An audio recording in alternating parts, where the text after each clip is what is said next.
had walked in at the wrong moment. Well, I'm sure her ankles will be fine. I rub them every night. Heather raised her eyebrows. Well, you'd think that would be enough, but maybe you should go, Heather, Astrid said, sounding a bit testy. With a last glare in Astrid's direction, Heather stood up and turned to Hiccup. I'm heading home to my parents, so I'll be gone for a few weeks. But you and Astrid should definitely have a chat about those ankles before it's too late. Astrid glared at Heather until the other woman was out of sight. Hiccup had never been more happy or more excited in his entire life. As he repaired worn-out pieces of his saddle in Gobber's workshop, he began to make up a song as he worked, threading the saddle in rhythm with it. He hadn't noticed anyone walking in, or the fact that his singing had grown louder, until someone tapped him on the shoulder and he very nearly fell out of his chair. "It's just me," said Stoic, sitting down next to his son. "Nice song. Though you should probably talk to me about adopting the windstorm and the river." Hiccup blushed scarlet. "I was just making it up as I go along." Father and son sat in silence for a while. Hiccup turned back to his threading, feeling slightly uncomfortable.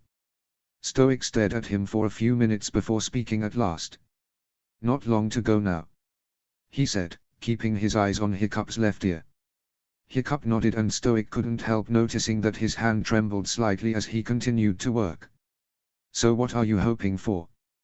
Boy or girl?" Hiccup looked up, his brow furrowed slightly. "I'll love this baby no matter what," he said, his eyes showing the tiniest glimmer of fear. Stoic chuckled. "I used to say that about you. Pretty sure I used to get that look every time someone asked. I never said it, but I actually was hoping you would be a boy. A good, strong boy that I could teach everything I knew. I didn't get that." Hiccup sighed. "The son I got was better than that. I know you've got your heart set on one or the other." There was another long pause as Hiccup froze, mid-stitch. He pursed his lips slightly, wondering if he dared say out loud what he had been thinking for months. "A girl," he said quietly. "I want the baby to be a girl." Stoic's eyebrows flitted upward. "We never had a woman as chief before." "That's not why I want a girl. I mean, a woman as chief would be a nice change and I'm sure she would be fantastic, but it's not why." If there was one thing Stoic knew about his son, it was that, if he waited long enough, Hiccup would continue talking to diffuse the tension. As he wanted more of an explanation, he stayed silent. "Sure enough. Mom died when I was really little, you know. And you and Gobber practically raised me after that. And I'm really glad you were there. I'm not angry about how things happened. But until I got married, I never really had a female family member. I love Astrid so much, but I think a little girl with Haddock blood in her veins, that would be perfect." Stoic gently placed a hand on Hiccup's shoulder. "Well, I hope you get your girl. If not this time, maybe later on." Hiccup looked at his father and could tell the older man was being quite genuine. Another week passed without incident. Astrid felt herself growing heavier by the minute, but Hiccup insisted that she had never looked more beautiful. Instead of finding these pronouncements sweet or endearing, she had to restrain herself from punching him. Keeping her feelings from her husband got a lot harder with every passing day. When he placed his hand on her belly and felt a kick, he would look up and smile at her, and she would feel a pang of guilt that she hastily shoved down. She should have known it wouldn't last. Astrid was lying down on the couch, so bored she was actually counting the days she and Hiccup had been married. 34 weeks and 3 days. That was 241. 241 days she had been married, and it seemed to have slipped away from her before she knew it.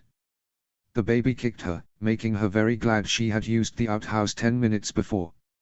She turned to her side, hoping the pressure on her abdomen would lessen slightly, but it didn't help. The baby's wiggling and jerking around was beginning to make her feel incredibly irritated. Did that baby ever settle down when she needed to rest? Hiccup usually had things to do in the middle of the afternoon, but he decided to be irresponsible for once and skip out on them. He sometimes had a sixth sense about his wife, and he felt strongly that he would be more useful at home. He smiled as he opened the door and caught sight of her lying with her feet propped up and both hands on her belly. At first, he wondered if he was wrong and that she was fine. But a strange expression on her face made him falter slightly. He sat down next to her and took her hand in his. "You doing okay?" he asked, staring into her beautiful blue eyes. He should have known that something was wrong when she shut her eyes rather than return his gaze. "I think so. I'm just tired." He smiled, suddenly feeling overwhelmed with love for his wife. "You know, Astrid, I'm really proud of you." Her eyes snapped open. "I mean, I know this wasn't planned and it's not what you or I wanted, but you've been amazing." She pulled her hand away from his. "Hiccup, please don't say. I mean, you've dealt with this day after day and I know it wasn't easy. But you've been so incredible." She winced. "Stop it, Hiccup." For a moment, there was silence. They stared at each other and Hiccup's mouth dropped open slightly. "What? I can't keep doing this to you anymore," Astrid said, sitting up and placing both hands on her belly.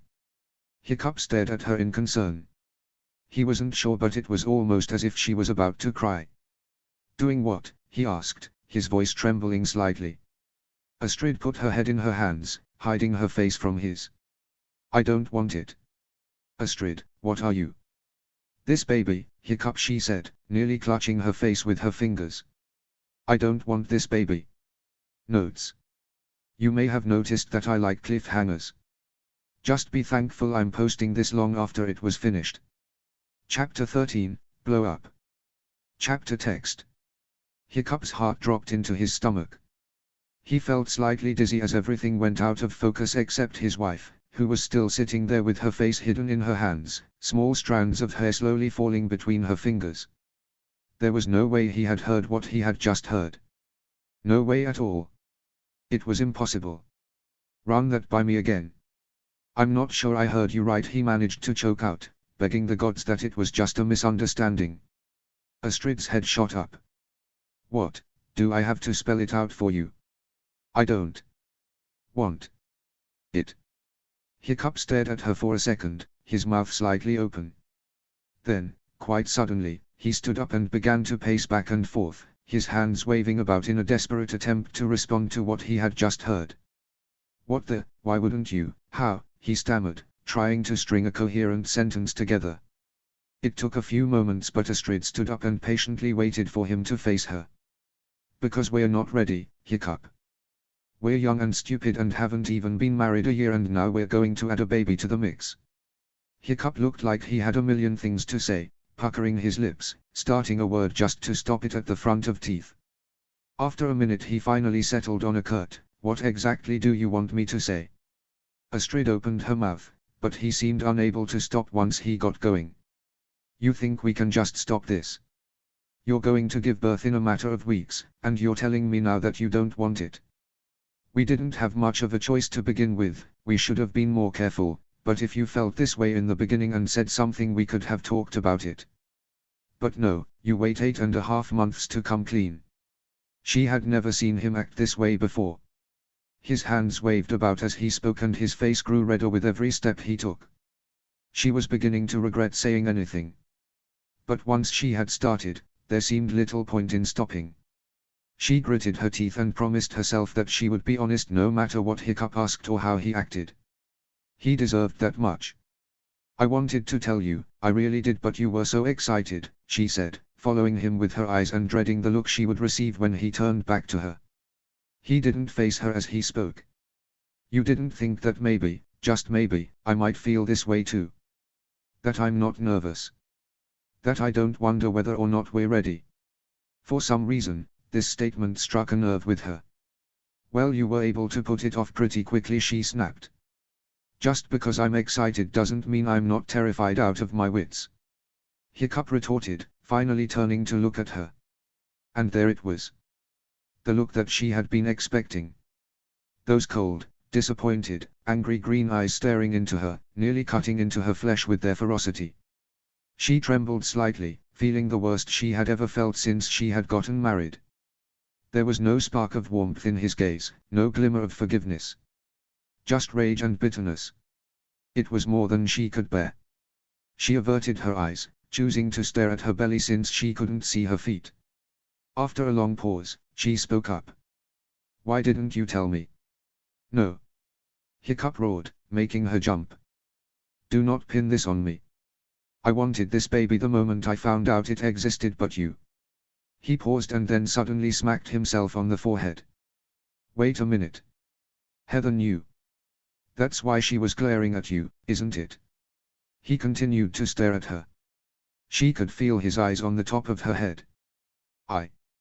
He suddenly lunged forward and grabbed her by the shoulders. Tell me. She finally looked up at him, trembling more violently than before and desperately searching for any warmth in his gaze. Yes, she knew. She walked in on me and I was upset and He took a few steps back, grabbing fistfuls of his hair and, for a moment, was completely speechless. Astrid held her breath, her heart racing as she tried to steel herself against his reaction. You told her before me, he finally asked in a threateningly soft voice. She hadn't been expecting him not to shout. His cold, quiet voice was even more terrifying than anything she could have anticipated. Didn't he have much of a choice? I didn't really think about it, it just came out and... Who else knows? Hiccup demanded, a fire in his eyes she hadn't seen before. He actually looked a lot like Stoic when he was this angry. He began pacing again, breathing through his teeth. If it wasn't for her silent promise to be honest, Astrid would have refused to answer that question. She looked up at Hiccup, more terrified than she thought she would ever be in the presence of the man she loved most. I told Fishlegs, but only because. Fishlegs. Hiccup sputtered for a few seconds before he composed himself enough to form words. You told Fishlegs before me. I just needed someone to talk to. Hiccup stopped and stared at her, his green eyes flashing with rage, and Astrid realized, too late, how that had sounded. No, wait. Oh, so you can't talk to me anymore, is that it? You can't trust me, he asked in a very low voice. That's not what I meant, Hiccup, I just didn't want to upset you. He laughed a cruel, humorless laugh that seemed to echo all over the room. It was a frightening sound that made chills go up and her spine. Oh, I see how it is, you keep secrets from me because you don't want to upset me. He said, his pacing reaching a frantic speed. That's just fine. Perfect, really. You'll tell anyone who wants to know, but to talk to me about it, no, that's just too upsetting. He suddenly turned back to her so abruptly, she jumped away from him. Well, guess what, Astrid, I'm upset now. Hiccup. No. Stop trying to placate my anger right now. You know, it doesn't matter so much how I feel, but what about that baby, huh? He gestured to her belly and the baby made a very badly timed kick against her ribs. She shook her head, feeling tears well up in her eyes. Hiccup, don't. Do you love our baby, Astrid? Astrid's blood ran cold. All the air seemed to be sucked out of her lungs. She had hoped he wouldn't ask that question. She couldn't answer that question. Not when he was this angry. The baby moved again, probably disturbed by the noise, and she felt the tiniest glimmer of the resentment she had been feeling creep up on her before she could stop it. Hiccup apparently decided that she had waited long enough. Tell me the truth. She couldn't get the words out. No, this was just too much. She drew another weak breath and forced herself to complete the sentence. I want to. That doesn't answer my question. His face was nearly vermilion with rage. He seemed consumed by it, shaking slightly as he fixed his gaze on her. Astrid took a few steps back and he, thankfully, didn't follow her. Her lower lip began to tremble, but she forced her tears to stay in her eyelids. No. I've tried and I just can't. Hiccup turned away from her, balling his fists and panting so loudly, the room seemed to be consumed with the noise. He slowly reached the table on the far end of the room and, without any warning, suddenly slammed both fists onto it with a very loud noise that made Astrid's heart stop for just a second. And then he did something he had never done before. He seized the nearest object, a small clay cup, and hurled it at the wall. It shattered and the ground was suddenly littered with tiny fragments. Astrid had backed up against the farthest wall now, fighting the urge to run away from him. What he said next was so quiet, she could hardly hear him. I can't even look at you right now. The tears threatened to fall, but Astrid gritted her teeth and refused to let them through. Her voice was weak and shaking, but she forced it out of her throat. You don't think I feel horrible? Every time this baby moves I feel like I should be happy, but instead I hate myself for not being excited. Or then change how you feel. Hiccup whirled around. How you feel is a matter of choice, Astrid. That's not true.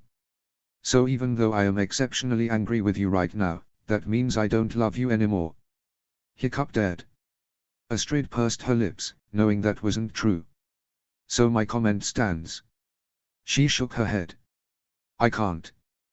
Well, try harder, he shouted, grabbing another cup and throwing it on the ground. It too shattered with a loud crash and Astrid collided with the wall in her attempt to get away from him. Stop it, Hiccup, you're scaring me. Astrid pleaded. Hiccup slammed his fist against the table again, nearly knocking it over. I'm scaring you, he pointed to her with a shaking finger. You're standing there weeks away from giving birth to an innocent child you can't stand. I didn't say that. I don't want our baby to spend his or her entire life trying to win your love and affection just because of something he or she had no control over. Astrid looked into his eyes. He wasn't about to go there. He wouldn't. He couldn't. Not Hiccup, not her husband.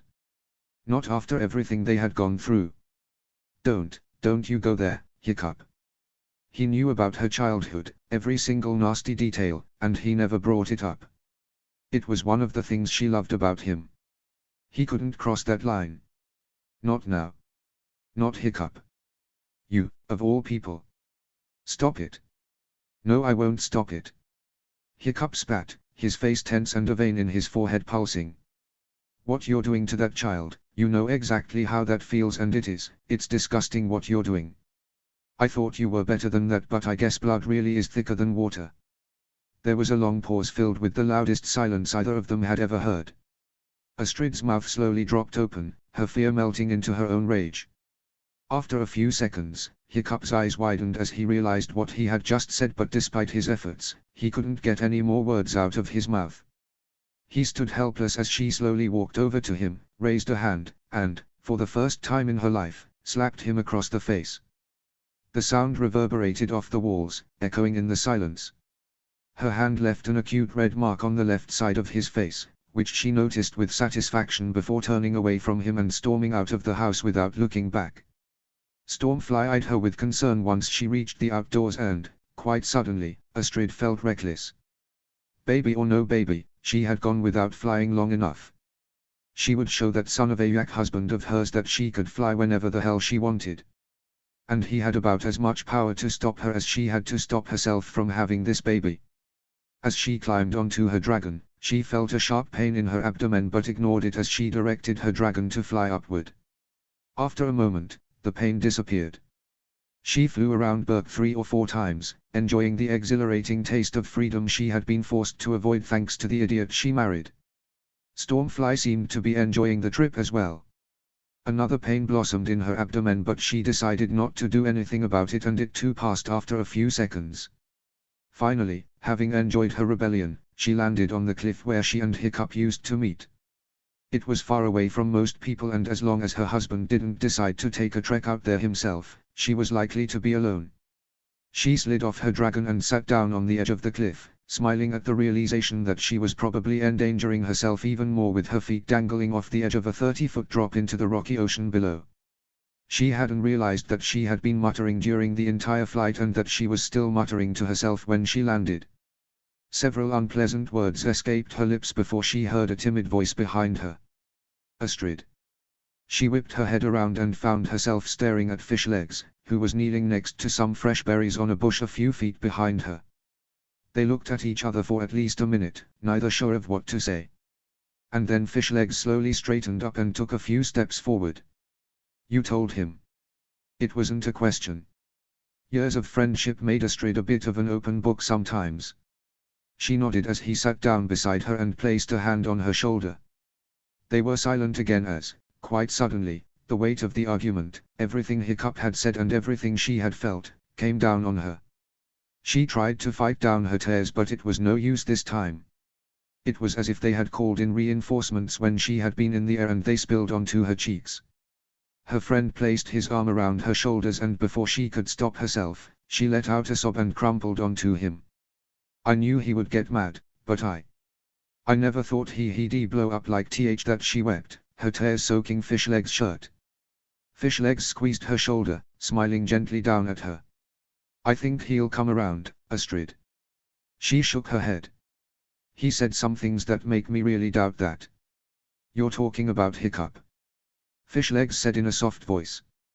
You know he'll be over here in a matter of hours with a new dagger for you and a heartfelt apology. Astrid let out a weak chuckle just as a sharp pain shot up and down her belly. She winced and began to breathe deeply, shutting her eyes and trying to stop the pain but having no amount of success. Fishlegs watched her slowly exhale with a frown. You all right? I don't know. It doesn't usually hurt this, Her eyes shot open and an expression of terror crossed over her features. Oh gods, oh gods. Fishlegs, I think my water just broke. Fishlegs immediately jumped to his feet and helped Astrid up, taking in the sight of the clear fluid flowing out of her. Her water was broken all right. He looked down and saw a splotch of blood on the ground where she was sitting. She continued to breathe deeply, grimacing as the pain seemed to elevate. He felt frozen with horror, completely unable to move. Why yes, I think that's it. He stammered. Astrid looked up at him, her eyes wide with fear. Get me to Hiccup. Fishlegs still couldn't move. He couldn't stop staring at her, clutching her belly and breathing shakily as if she hoped the pain would come out of her lungs if she breathed hard enough. Oh, I don't know, how about you just keep standing there? Astrid snapped, groaning as the pain reached its peak. Sorry, Astrid. Fishlegs said, shaking slightly. Can you walk? Astrid nodded. Yes, I can walk, but I think I'm going to need a little help. Will you? Fishlegs nodded, wrapped a steady arm around her shoulders, and guided her towards the edge of the forest that led back to the village. It was slow going, Astrid beginning to pant and gasp at every blooming pain. Stormfly followed them, looking very concerned, but neither Fishlegs nor Astrid thought it was a good idea to fly her back to the village. Maybe they were quiet. More than likely, Astrid and Fishlegs were far too preoccupied with the journey back to the village. But they didn't notice that they had company until a rope with stones at the end came out of nowhere and wound itself around Stormfly's legs, causing the dragon to howl and fall to the ground. Once they turned around, they realized with a thrill of horror that they were surrounded by men in helmets with spikes down the middle. Berserkers. Dager stepped forward, a look of triumph on his face. Why hello, Astrid. Fishbone. Didn't expect to see you out and about so far from the village and the beloved husband. Astrid suddenly bent over, clutching her enormous belly as another pain enveloped her. Dager watched this with mild amusement. Looks like it's about time that bun came out of the oven. Fishlegs stepped in front of Astrid, effectively shielding her from Dager's view. It's okay, Astrid, keep breathing. Fishlegs, we have to get back. Oh, you're not going anywhere, Dager sneered, walking around Fishlegs to see her again. At least not anywhere near here. It happened so fast, neither Fishlegs nor Astrid could have predicted, or prevented, anything that followed. Dager suddenly cocked his head at one of his soldiers across the clearing. The man strode forward from behind Fishlegs and butted the hilt of his sword into the back of his head. Fishlegs gasped in shock from the blow but soon slipped to the ground, limp as a rag doll. Fishlegs. Astrid gasped, trying to maneuver around his falling form and keep her pain minimal. Fishlegs lay in the dirt fully unconscious, leaving Astrid standing in the center of the men, defenseless.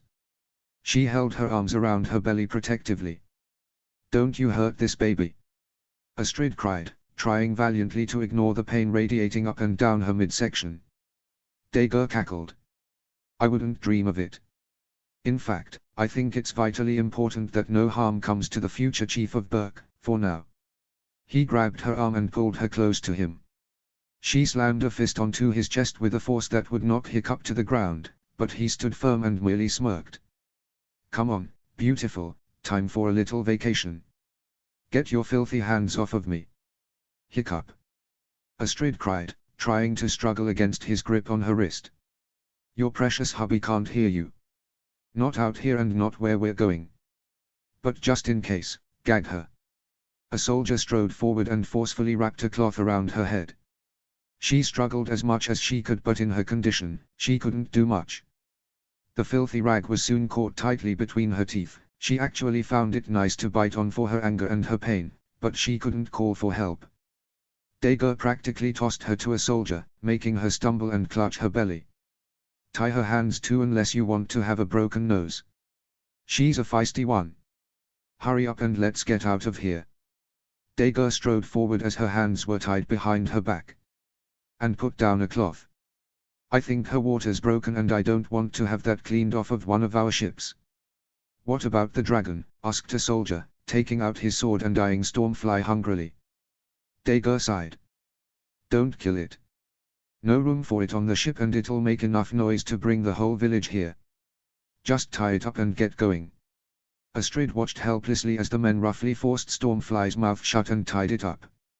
She wouldn't be able to alert anyone to their presence now. The man roughly shoved her forward down the rocky terrain. They walked through the forest for at least a mile, Astrid biting the cloth hard to not cry out in pain. Her heart pounded, she looked around constantly for a way to get free of these kidnappers. Aside from the fact that they were kidnapping her and probably planning an attack on the village, she was about to give birth. There were few chances, especially with her growing pains, but, at one point, she took a chance and tried to run off. The nearest man chased her down in seconds, grabbed her by the braid and yanked her back. He raised a fist to hit her, making her curl over her belly, but Dager suddenly grabbed the man's outstretched fist. Ah! He warned with a sadistic smile. Wouldn't want a deformed child now, would we? Astrid visibly shook, unsure if he was being sarcastic or not. However, Dager squatted down beside her. If you try to run away again, I won't stop him. Now let's go. He wrenched her to her feet and shoved her back into line. This time 4 men nearly 3 times her size surrounded her, effectively breaking off any means of escape. Soon they came out of the forest and the Berserkers' ships were in plain view. If only someone would fly by on their dragon to the other side of the island, they'd see them. As he escorted her up the gangplank of his ship, Dager smiled at her with an evil eye. The exchange is simple. Wife and baby for Night Fury. Hiccup's choice to fully display where his allegiance truly lies. With people or with filthy flying lizards. Astrid couldn't say a word, but her eyes conveyed a million expressions. Dager bent forward with a hand to his ear. What's that? Oh, that's right. You're gagged. Astrid slammed her head forward into his nose, making him jump back with a yelp. Gah! He growled. Put her in the brig. And don't forget to put down that blasted cloth. His men carried Astrid away, struggling and trying to break free. Set sail. Dager called and watched Berk grow smaller into the distance. Finally he'd have his revenge. Finally he'd destroy Hiccup. Finally he'd have the Night Fury hanging above his fireplace. At last, everything was going right. Chapter 14, Guilty Conscience. Chapter text. Hiccup could not believe what had just come out of his mouth. What the hell had happened to his brain? His common sense? His humanity? Had they all just slipped away while he said the most horrible thing he could imagine to his wife who, on top of suffering from flashbacks, was mere weeks away from giving birth? Nothing she said deserved that kind of response. Why had he said it? What was wrong with him? He opened his mouth but no sound came out. He shut it again, furious at himself for having no words to say to undo the worst thing he had ever said in his life. He stood frozen, watching his wife slowly walk over, raise her hand, and slap him across the face. She had hit him so hard, sounds were slightly muffled in his left ear for the next few minutes. A sharp pain radiated all over half of his face and he was surprised at her strength. For a second, they stared at each other, neither able to say a thing, and then she turned around and walked away from him. He could hear his heart thudding in his chest as he slowly lifted his hand and touched the place she had hit him. It stung slightly but the worst of the pain had passed. He vaguely heard her take off on Stormfly and had the tiniest urge to run after her. No. He wasn't going to do that. He was going to let her cool off and come to him. She hated it when he tried to make up before she was ready. And if there was one thing he knew about his wife, it was that she would eventually come around. It was a few minutes before he realized that she was long gone and that he should probably clean up the mess he had made. He looked down at the shattered fragments of the cups he had destroyed in his anger and was appalled that he had gone that far. He had never lost control like that. And Astrid's face as he shouted at her, she had certainly never looked at him like that before. Very slowly, he lowered himself to his knees and silently picked up the broken pieces of clay. When Astrid returned, he didn't want her to accidentally step on them. Once he had picked up the large pieces, he placed them on the table and brought out a broom, carefully sweeping away the rest of the fragments so that it was as if he hadn't lost control at all. This only took about 10 minutes, so, once he had finished, he still wasn't sure what to do. What could possibly make up for what he had said? As he began to slowly pace around, he caught sight of something on the wall, something he had seen many times but hadn't fully registered.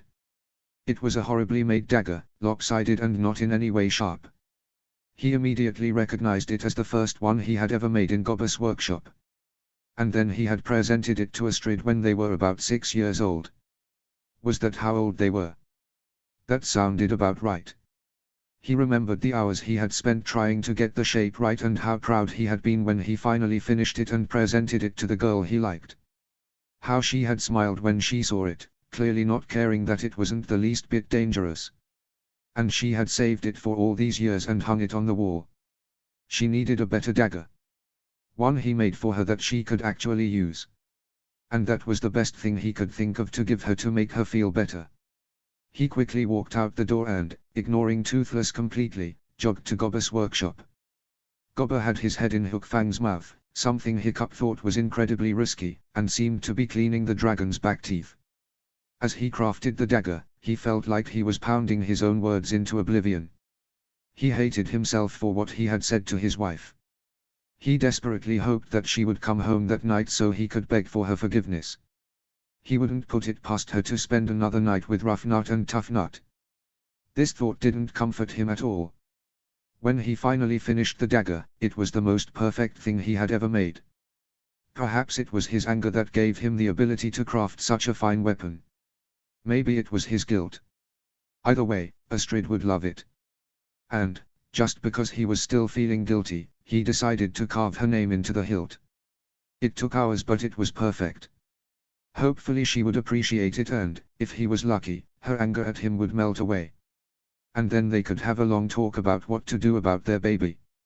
Yes, everything was going to be okay soon. He returned home as the sun was beginning to set and paced back and forth, waiting for her to show up. When Burke was finally bathed in total darkness, he thought it would be best to check and see if she had spent a night with one of their friends. He couldn't figure out why but he was beginning to feel something strange in the pit of his stomach. Something wasn't right. It was probably nothing but he had to make sure his wife was okay. It only took him a few minutes to spot one of his friends mulling about and looking bored. Snotlout raised an eyebrow as Hiccup immediately made a beeline to him. "Have you seen Astrid?" Hiccup asked, sounding slightly breathless. "Not since yesterday." Snotlout shrugged. "How could you have lost her? She's the size of a—" "Shut up," said Hiccup, in no mood to play games. "Let me know if you see her." But no one he spoke to had seen her. Even the twins denied having seen as much as a glimpse of her all day. As did her mother. And, now he thought about it, Fishlegs was missing as well. His feeling of unease began to take over. Where had she gone? And then he remembered. Of course. Their spot. No one would have run into her there unless they went out of their way to fly or walk to the other end of the island. And she had spoken to Fishlegs before, so perhaps that's where they were. Feeling slightly relieved, he hopped onto Toothless and flew to their spot. But the cliff was empty. Hiccup was just about to climb back onto his dragon when something caught his eye on the edge. Right where Astrid would have been sitting if she had come there. He looked closer and his insides froze. Blood. Something had happened there. He could feel it. He had no idea how long ago this had occurred, but he knew that something was horribly wrong.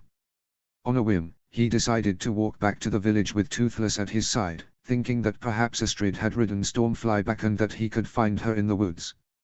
For a few seconds, he heard only the sound of his foot and prosthetic breaking twigs and crunching through dead leaves as he walked with his dragon slightly behind him. And then he saw it. A massive dragon lying on the path ahead of him. As he raised his lantern, he immediately recognized those spikes. Stormfly. What happened to you? He muttered, pulling out his own dagger and cutting the dragon free.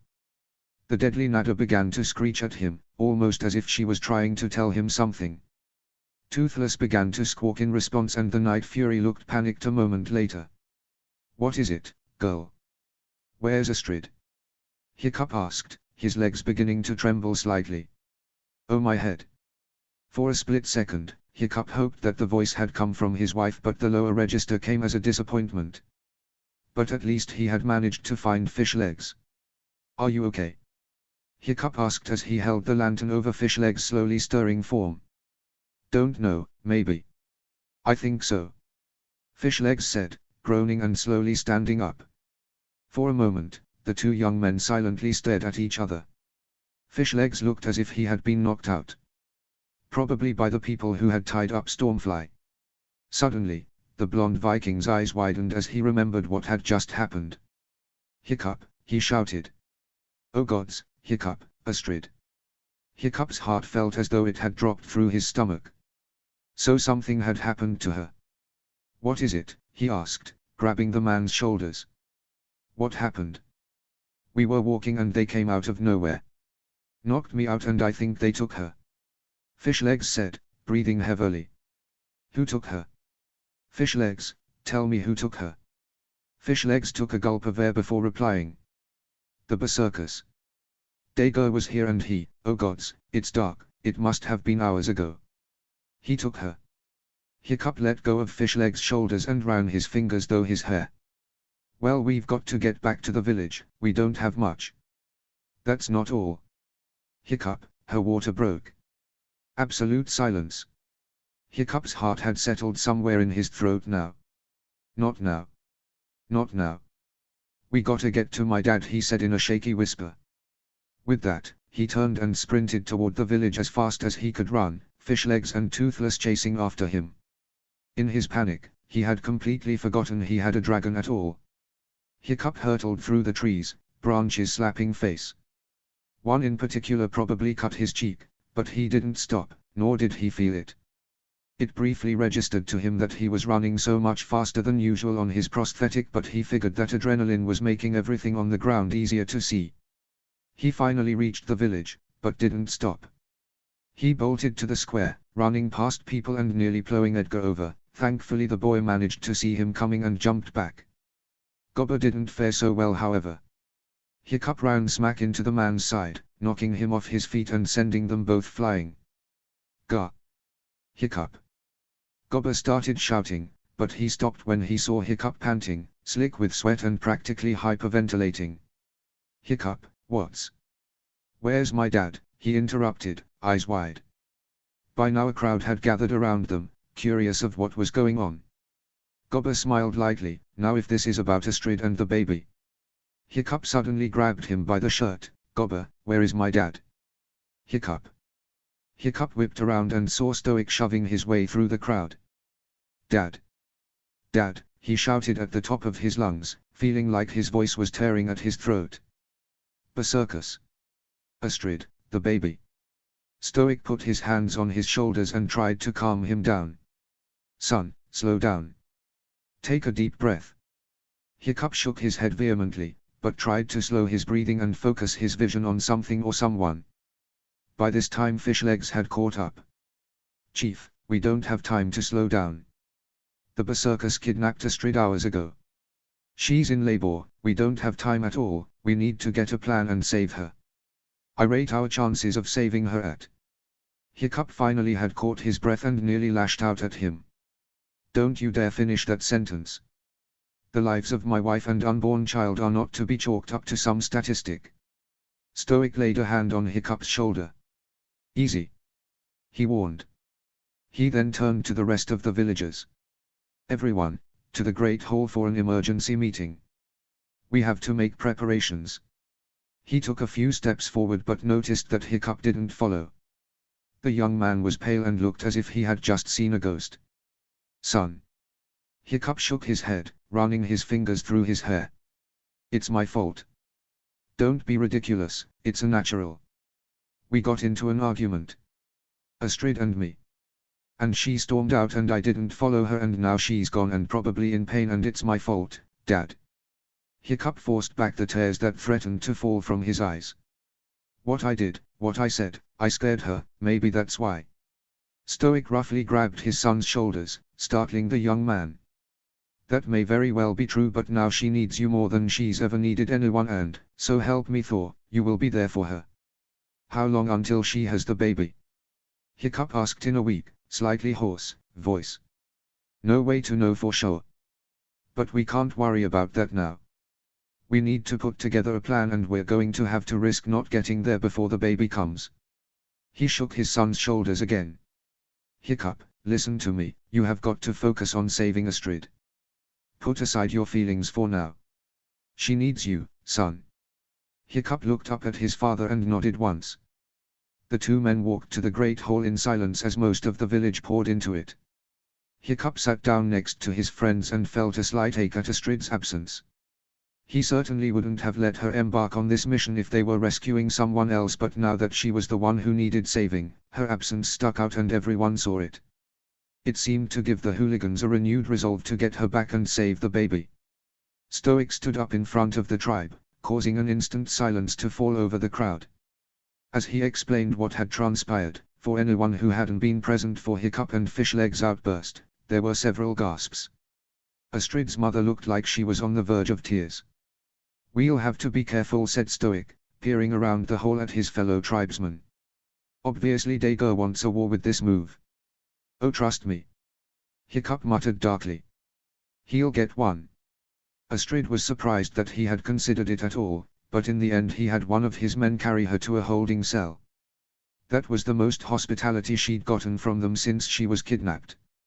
Now she was cold, sweaty, shaking, her breathing labored, pain racking her midsection, bloody water still pooling under her skirt, and her hands and mouth still tied, so all she could do was sit there. For the next few hours, she put herself to work trying to free herself from her gag. The pains bloomed every few minutes, making her gasp and moan. The soldier who had tied the rag around her mouth had done quite a good job and it was a long time before she was free of it. As the rag dropped to her shoulders, a sharp, agonizing pain shot through her midsection and she cried out, breathing deeply and begging the gods to make it stop. She heard someone enter from her far left and approach the bars of the cell. Looking up, she found herself eye to eye with Dager, who had crouched down to her level. Don't you just look beautiful? Shut up and get me a midwife, she gasped. Maybe I will. Dager put a hand to his chin thoughtfully. If you ask nicely. Astrid bit her lip and panted hard for a minute, trying to not look weak and helpless in his presence. The pain finally ebbed and she fell back against the wall. She had about 4 minutes of rest until it started up again. She could feel sweat pouring down her face and she knew she must look terrible. Perhaps that was why Dager was smiling so widely now. Tell you what, if Hiccup doesn't take my deal, maybe I'll let your baby live here. Train with me as a berserker. You never know, maybe he'll inherit his grandfather's strength. Might be a good warrior for us. Dager chuckled. And if it's a girl, well. He leaned into the bars. Someone has to do the housework. You son of a. Yes, yes, nothing I haven't heard before. But it might behoove you to encourage your husband to take me up on my offer if he wants his precious child back. Not long to go now, is there? Dager straightened up and turned away from her. Let me know when you feel like asking nicely and I might send someone in to help you have that baby. He took the only torch in the room, plunging it into darkness.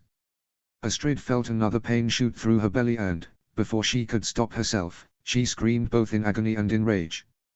Chapter 15, Against the Clock. Chapter text. Hiccup had never been more antsy or livid in his entire life. He felt as if anything he looked at might set a flame at his gaze. He had to restrain himself from riding Toothless too hard on their way to Berserker Island. Every cell in his body, every pump of his blood from his heart into his veins fueled him so that he felt he could do anything. And to save his wife and child, he would. According to Fishlegs, Astrid had been gone for 10 hours. Hiccup had heard that labor took a long time but he had no idea how long and he prayed to every god he could think of that the baby hadn't come yet. The thought of Astrid giving birth by herself in what was probably a filthy holding cell was more than he could bear. Hiccup was pulled out of his thoughts by his father's voice calling to the hooligans riding dragons around and behind him. "All right, you know what we're here for. We're for Astrid and the baby, and them only. Do what you must to find them, but let's do our best to avoid a war." At this point, Hiccup didn't care if there was a war. As long as his wife and baby were safe, he wouldn't have cared if they annihilated Berserker Island entirely. The tribesmen behind him seemed to have the same thought as they flew over the ocean and tiny islands beneath. Hundreds of Berserker soldiers were stationed all over the island and the lanterns were a dead giveaway. Hiccup figured that Dager would want them to look intimidating. As they flew closer, they noticed that the lanterns dramatically outnumbered the soldiers posted. So it was just a ruse to frighten them away. Hiccup would have gone there personally without any help if it meant saving his wife and child. And Dager should have known that. The moment they landed, they were plunged in chaos. Soldiers came from every side of them, wielding swords and attacking. Dragon fire mixed and swords clashed, the roars of men and dragons mingling by any Viking's standards. It was a beautiful battle. Well, they certainly lived up to their name, Hiccup thought, but how was he going to find his wife over all this commotion? They had broken into small groups to fight and travel with to make it a bit easier for everyone. His group was all of his friends and Stoic, who would probably be strong enough to keep them safe if any danger came to them. Gobber led the strongest soldiers. They figured that the Berserkers would be expecting Stoic to take charge of the strongest soldiers, so it would be a good distraction so that he and the younger Vikings could get away. Stoic had only been to Berserker Island twice before and, as he had been visiting Oswald the Agreeable at the time, he hadn't even been shown where the prison was or where the weapons were kept. Now he was starting to understand why Dager had found the tour necessary years ago when he first came to Berk. Actually, he thought, where was Dager? Stoic thought he would be out with his soldiers fighting or at least out looking for him or Hiccup. But Dager was nowhere to be found. As they ran through the battling soldiers, Stoic kept an eye out for the familiar horned helmet of his adversary, but he saw nothing but more Berserker soldiers. "Maybe we should just look everywhere," said Snotlout after a few minutes of confused running about. "Doesn't matter what the building looks like, just open the door and check to see if Astrid's there." Stoic nodded at this suggestion and even Hiccup was impressed. That wasn't a bad idea. The team ran down the street, each kicking doors open to different houses and searching for Astrid. Women and children screamed from inside a few, but none fought back and no soldiers were inside to protect them. But the Berserker villagers were shocked when the hooligans called one name, Astrid, and ran out after a few seconds of silence. This routine continued for nearly 10 minutes, the hooligans smashing into houses and barns, shouting their friend's name. Hiccup was in the loft of a barn and found it to be empty. But upon turning to the stairs, dragon fire had begun to burn at the foundation. Straw and dry wood crackled and fire licked up the beams. The barn was half aflame by the time Hiccup realized it. Hiccup ran to the window above the barn door and kicked it open. Toothless. His dragon roared at him and bounded forward. Just as a burning beam fell toward him, Hiccup jumped out of the window. Time slowed for a moment. Toothless stretched himself forward, barely managing to catch Hiccup on his neck. The duo crashed and tumbled in the dirt, sending up a cloud of dust. Stoic ran over and pulled his groaning son to his feet. "You all right, Peachy?" Hiccup growled. "Where the hell did he put her? We're running out of time." Fishlegs laid a hand on his friend's shoulder. "Hey, we're going to find her. She's got to be here somewhere, so let's keep looking." Hiccup bit back a retort of the man's optimism and nodded. He trotted behind Snotlout to a new line of houses down the street. Several houses later, they decided that private homes were smaller than public places. Astrid wasn't in their great hall. She also wasn't in the armory. But the Berserker prison was nowhere to be found. Was there one? They checked the great hall a second time to see if there was a dungeon of some sort, but there wasn't one. "We're going to have to split up," Stoic said at last, having checked every building he could find. "Look around the forest to see if there's one we missed. The twins and Fishlegs, you check the south side of the island.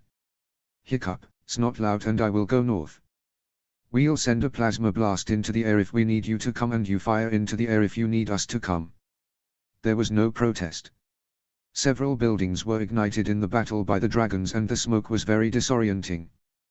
But, as they got to the edge of the woods, Hiccup pointed to the ground. "There's a path here. Maybe that leads somewhere important," he said, and, without any hesitation, hopped on his dragon and they sprinted up the path. It wound itself around the trees for nearly a mile before they came to a large, well-hidden building. From the sky, they never would have noticed it, even in the daytime. It was set atop a hill so that the raging battle was visible through its few small windows. Hiccup took hold of the door and forced it open. "I was wondering when you would get here," said a horribly familiar voice in the darkness. "I have a message and a question." Hiccup, shaking with rage, stepped forward. "A message from my people and a question from me," he said, trying to keep his voice steady. "Where is my wife?" There was the sound of laughter, and then, "Well, that's the question. What's your message?" Just as the man bathed in shadows uttered these words, a gigantic explosion shook the ground as what appeared to the armory went up in flames. Smirking slightly, Hiccup took another step forward. "Would you like me to repeat the question?" "No need."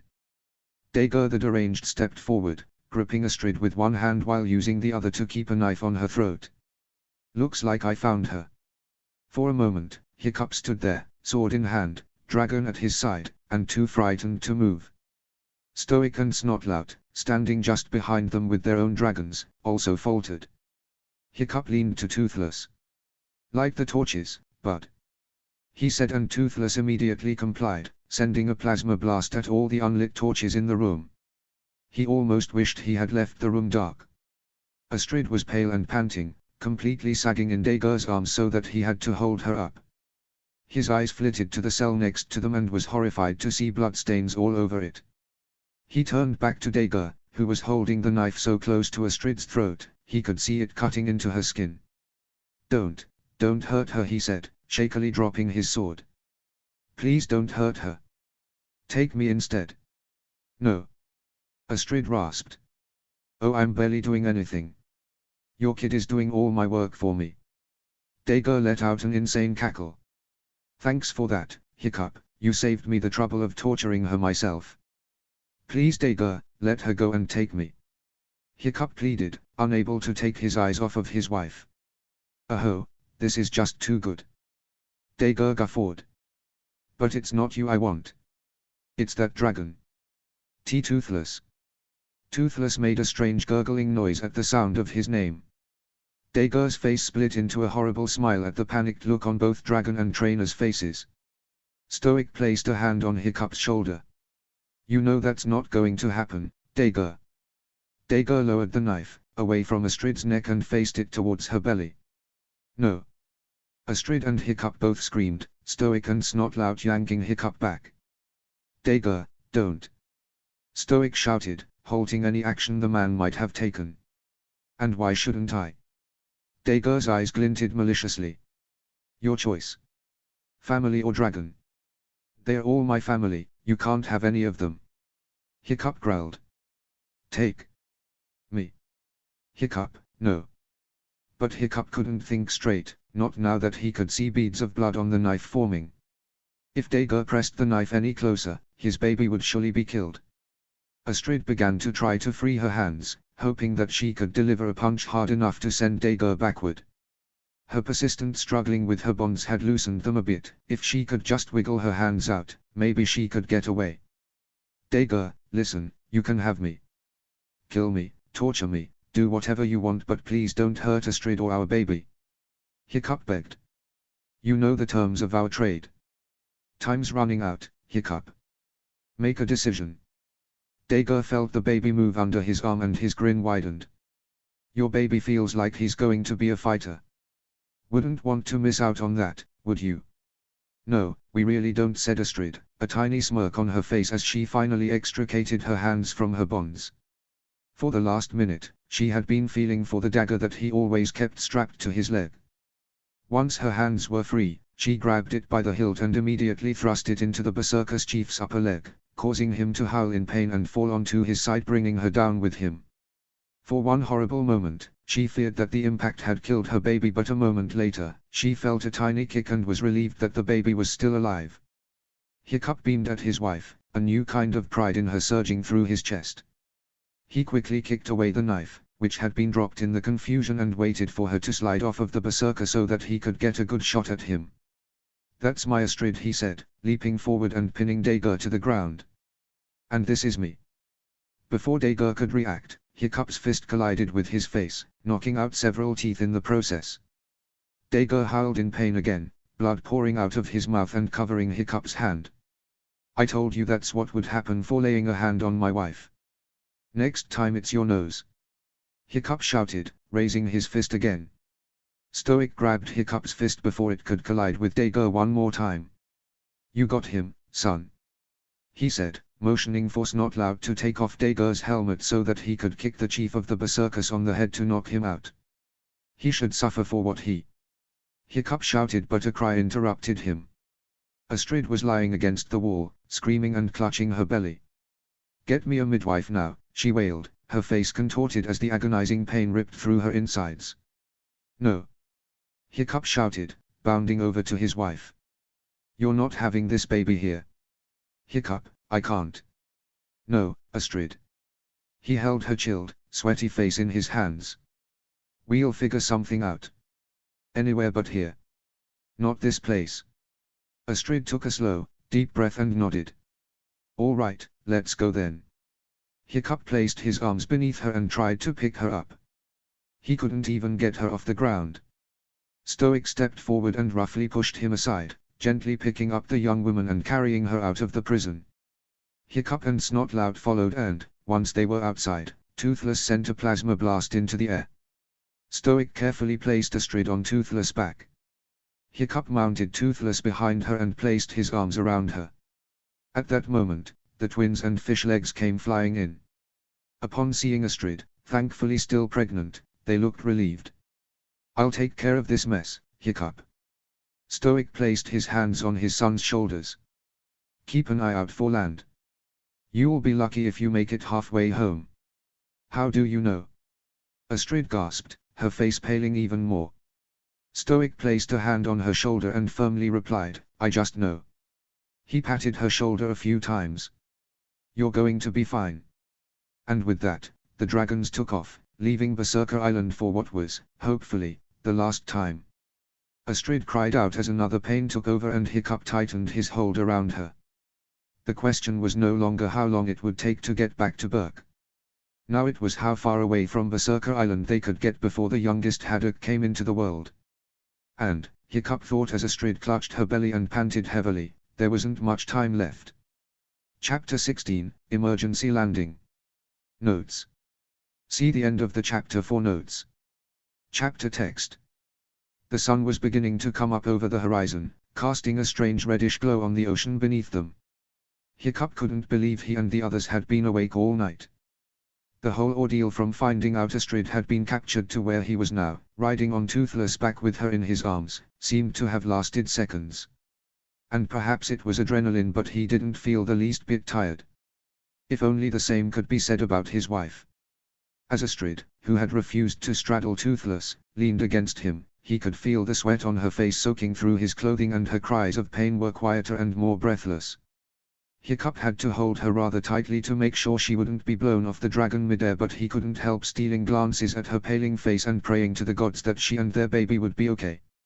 As they flew farther from Berserker Island, another pain seized her, making her moan and clutch her belly. Hiccup felt a tightening in his own stomach. Somewhere inside of his mind, he knew that it was a natural process and that it wasn't his fault that his wife was in pain, but his heart wouldn't listen. He felt like he was punching Astrid in the stomach every few seconds, unable to stop and feeling horrible when she cried out. When he imagined the birth of their child, he had pictured it in the healer's house with Astrid being given herbs for the pains. They weren't as effective as they might have liked, but at least it would be tolerable. But it was clear that the pains were far worse than either of them had expected, and the stress of the last few hours wasn't helping things. The pain finally came to an end and Astrid crumpled into him, gasping for breath. He didn't know what to say. There weren't enough words to express how sorry he was for his words hours ago, but this seemed to be the wrong time. Before she had time to recover from the last contraction, she was seized with another, which made her tense and clutch her belly once more, looking as though it hurt worse than the last. "Breathe, Astrid," he reminded her, gently rubbing her back with his arm. "Deep breaths. You're going to be okay." Without realizing it, he tightened his hold on her every time she was hit by another contraction. "Hiccup, you're squishing me," Astrid said at last, feeling completely constricted. "I'm so sorry," Hiccup said, loosening his hold and allowing his wife to breathe easier. Rather than respond, Astrid cried out, her hands clutching Hiccup's shirt. Her sudden scream threw Toothless out of his flight pattern for a moment. Hiccup jerked and tried to calm her. "Sure, it's okay. We'll make it." "Toothless, faster." Astrid shook her head, her eyes squeezed shut. "No." "What?" asked Hiccup. Astrid breathed, her face ashen. Land right now. Now." Hiccup heeled Toothless gear into the landing position and they swooped to the ground without notifying the others in the group. They shouted in shock when the haddocks plummeted but quickly followed suit. Thank the gods for a few rocky spits of land in the middle of the ocean, for that was where they landed. That was where Hiccup and Astrid's lives changed forever. Not giving time for her husband to assist her, Astrid slid off Toothless the moment they landed, grasping for breath and collapsing onto the ground. Hiccup soon followed, his deep concern evident in his facial features. Abruptly, she began to scoot herself over to a nearby boulder. Wanting to assist her in any way he could, Hiccup did his best to support her and situate her against the rock. In a quick movement, Astrid stripped her filthy pants off of her legs and tossed them aside, leaving only her skirt. Hiccup's eyes widened. "It's time." She nodded, looking terrified, and leaned against the boulder just as the others landed around them. Hiccup felt completely useless as he watched her clutch her belly and breathe heavily. There had to be something he could do for her.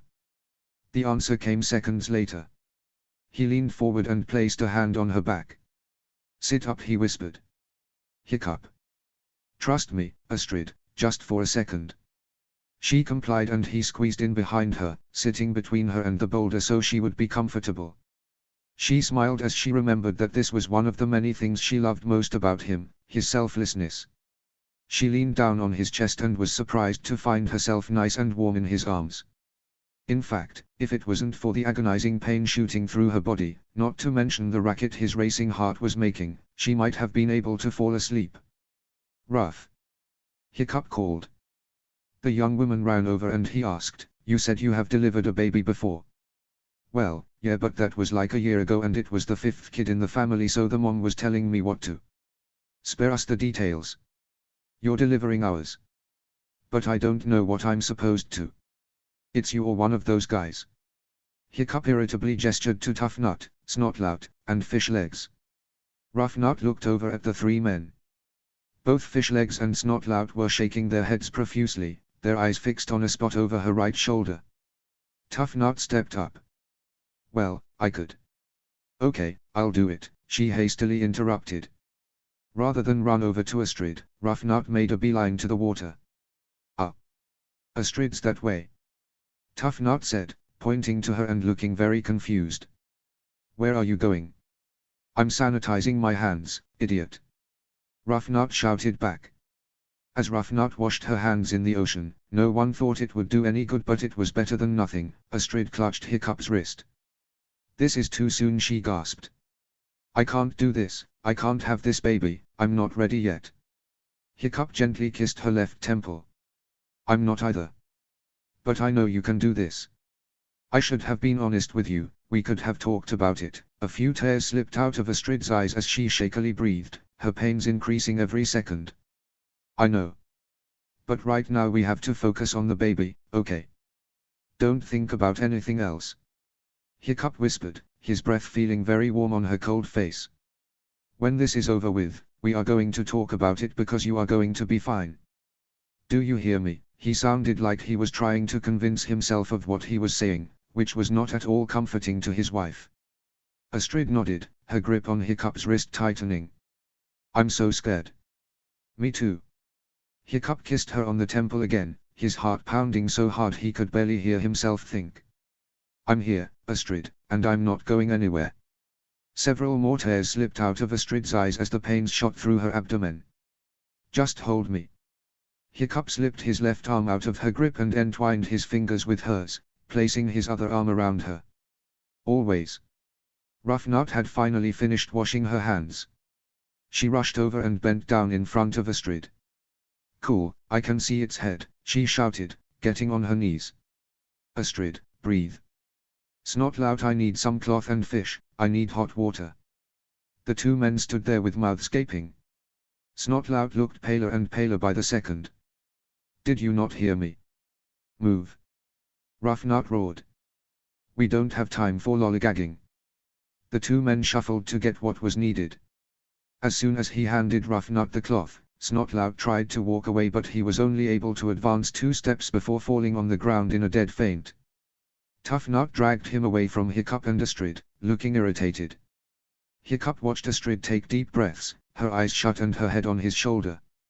She looked as if she was trying to physically tear herself away from the agonizing pain. He pulled his sleeve past his wrist and wiped her forehead with it. The cloth was soaked within seconds. You're going to be fine. I promise. Hiccup whispered into her ear in a very shaky voice. Hiccup. Astrid gasped, pressing the back of her head into his shoulder. It hurts. Shush. Hiccup shushed into her left ear and lightly kissing the nape of her neck. It's okay. It's almost over. Astrid felt another striking pain and gasped. Liar. She gritted her teeth. Hiccup breathed a laugh and kissed her cheek, making her look at him. He smiled at her. You've never looked more beautiful. She rolled her eyes but smiled. Shut up. Hiccup shook his head, never. At that moment, Fishlegs handed Rough Nut the bucket of water, made hot by Meatlug, and Rough Nut soaked the cloths in the water before carefully placing them underneath Astrid. Okay. I remember this part. Pull. Wait, that's not it, oh yeah. Push. Rough Nut commanded, now holding out her hands so she would be able to catch the baby. Astrid shook her head desperately, suddenly terrified. No. I can't. Hiccup squeezed her hand. Yes you can, Astrid. Just push and this'll all be over. Astrid took a deep breath, braced herself, and pushed. The sound that tore from her throat caught her husband off guard, as did the sudden tightening of her hold on his left hand.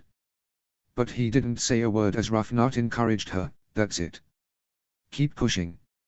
What's taking so long? Tough Nut asked impatiently. I'm pushing a person out of my body, Tough Nut. I'll take as much time as I need. Astrid snapped. Rough Nut rolled her eyes and waved her brother away. Shut up. Go get help. But I wanna watch. Now. Tough Nut reluctantly complied, hopping on Hook Fang, as Barf and Belch needed 2 riders, and began flying off in the direction from which they came. What, no. Burke is that way. Hiccup called after him. Oh forget it. He muttered. Astrid panted hard for a minute, lying heavily on her husband. This was too much. She felt like all her energy had gone into that one push and nothing was left. Astrid, don't stop pushing. Rough Nut said, rolling her eyes. How else are you gonna get the baby out? Astrid shook her head. She'd never felt pain like this before in her life. She just wanted it to be over. Tears continued to spill out of her eyes. I can't. Yes, you can, Hiccup whispered, kissing her temple. You're Astrid Horferson Haddock, you never back down from a challenge. Yes, Snotlout butted in from the shadows, standing up and still looking dazed. Surely you can handle a little natural pain. Shut up before I come over there. Astrid roared. Hiccup held her arm down as she tensed, hoping she wouldn't seriously try to get up. He sent a glare to Snotlout, who ducked away when Astrid cried out again. Rough Nut shook her head. Astrid, you have to push. Astrid panted for another minute before gathering a deep breath and bending over, pushing as hard as she could. Hiccup felt the blood loss in his fingers, but he still said nothing. That's it, I can see more of the head. Rough Nut coaxed her. Astrid exhaled heavily and relaxed against her husband again, her face still very pale and sweaty. He wiped her face again as Rufnut said, "You're not done yet. There's still the rest of the head and the body." "Oh, shut up." Astrid groaned. She breathed for another 30 seconds before steeling herself and pushing hard again, harder than she expected. Her grip on Hiccup's hand tightened the hardest and everyone jumped at a loud snapping noise. Hiccup's mouth tightened and Rufnut glanced at his hand for a moment. Hiccup?" Fishlegs asked. He shook his head, "Not now. It's fine." Snotlout leaned to Fishlegs, "Was that his hand?" Fishlegs finished. "Yeah. She just broke his hand." A high-pitched wail pierced the air, interrupting the two men. Hiccup jerked at the sound with wide eyes. He felt his muscles relax a bit, breathing a sigh of relief. He didn't know much about babies, but the sheer volume of his child's scream assured him that its lungs were in perfect working order. And then some. It was like a high-pitched version of his father's booming voice. "The head is out." Rufnut smiled. "Push again and then we'll see if it's a boy or a girl." Astrid continued to grit her teeth. "I'm going to kill you, Hiccup." "That's right, get this baby out so you can kill me." Hiccup smiled through the baby's screams, his heart pounding. He was really hearing his baby scream. Astrid steeled herself again and with one last push, her baby was born. Rufnut held the screaming baby, wiping it off with her vest. Then she held it up. "It's a boy." Hiccup's face broke into a smile and Astrid sagged against him, panting but unable to tear her eyes off her child. Rufnut leaned forward and handed the wailing baby to his mother. "I knew it," Astrid whispered as she reached out to take her son. Hiccup peered over her shoulder and looked at their baby. "Yes, you did." He lovingly kissed her temple. As the crying newborn was placed into the new mother's arms, everything seemed to stop moving. She held him for a moment, completely at a loss as to what she was supposed to do next. But suddenly, everything clicked into place. This little baby who had spent the last 8.5 months growing inside her was the most perfect, most beautiful creation she had ever seen. And he was hers. It didn't matter that she and Hiccup hadn't been married very long, that they really didn't know what they were doing. They would work it out. They would do it for this precious little person in her arms. Because he was worth it. Every bout of nausea, every mood swing and bizarre craving, every agonizing contraction, and ultimately protecting him from a madman, every little thing she had gone through in the last 8.5 months. Completely worth it. A new love enveloped her and she immediately forgot everything she thought she felt about this baby. He was perfect. And he was hers. Notes. Man, it is odd to come back to this scene after such a long time of writing for these characters. There are so many stories already written about this little boy growing up. And I'm posting them all here so you can read them. Chapter 17, Miracle. Notes. See the end of the chapter for notes. Chapter text. Hiccup had never felt this way before. He had heard the parents in the village talk about it many times but had never paid attention to them. But now, as he gazed into the wrinkled, pink face of his newborn son, he felt as if his heart had grown several sizes bigger, enveloping the baby boy in a love so strong, he felt as if he would explode with it. At first glance, the baby looked like, well, any other baby. But within moments, Hiccup could make out a slightly prominent nose, certainly his father's genes at work, and tufts of red hair atop his head. His newborn son already looked more like Stoic than he did. "He's so perfect," Hiccup said, unable to tear his eyes off of his son. "He's going to be just like me." Astrid gently kissed his tiny forehead and was surprised at how soft it was. "Gods, I hope so." Hiccup smiled, gently wiping some of the blood out of the baby's face. "Burke can only handle one of me at a time." "You can say that," Astrid began to say, but she stopped as a pain spiked up her insides. "Just like before." She gasped and clutched her stomach with one hand. "What?" Hiccup looked down at her with wide eyes, unsure what was happening. "Ruff, what's going on?" "It's the afterbirth." "Probably." Rufnut looked unnervingly calm. "Does it always hurt like this?" Astrid winced as another pain seemed to strike her as soon as the first left. Rufnut shrugged. Not usually but sometimes. Whoa. I thought the water broke before the baby was born. What? Astrid snapped, grimacing as the pain worsened. It already did. Well, it just broke again. Rufnut stared at the new mother, her mouth agape. Both Hiccup and Astrid's heads snapped forward, finally taking their eyes off of their son. Astrid began breathing heavily, the pains increasing. Tell us what's going on. Hiccup demanded, feeling as if all his blood was draining out of his face. I just said her water broke again, which is impossible unless, you are not going to believe this. Unless what? Astrid shouted, her patience wearing thin. Unless there's another baby. It's twins. Rufnut announced gleefully. Astrid leaned back onto her husband, panting heavily and shutting her eyes. You have got to be kidding me. Well, you know what to do now, said Snotlout, still looking very pale. Just push. I'll push you in a minute. Astrid shrieked, startling her husband. She took a few deep breaths and then pushed as hard as she could, desperately wanting this to be over. Odin Almighty, if there was another baby after this one, she really would kill her husband. Suddenly, Rufnut visibly paled. Oh gods! She muttered. Oh gods! What is it? Astrid asked, violently trembling. What's wrong? Rufnut looked up at her, eyes wide and mouth slightly open. She quickly composed herself.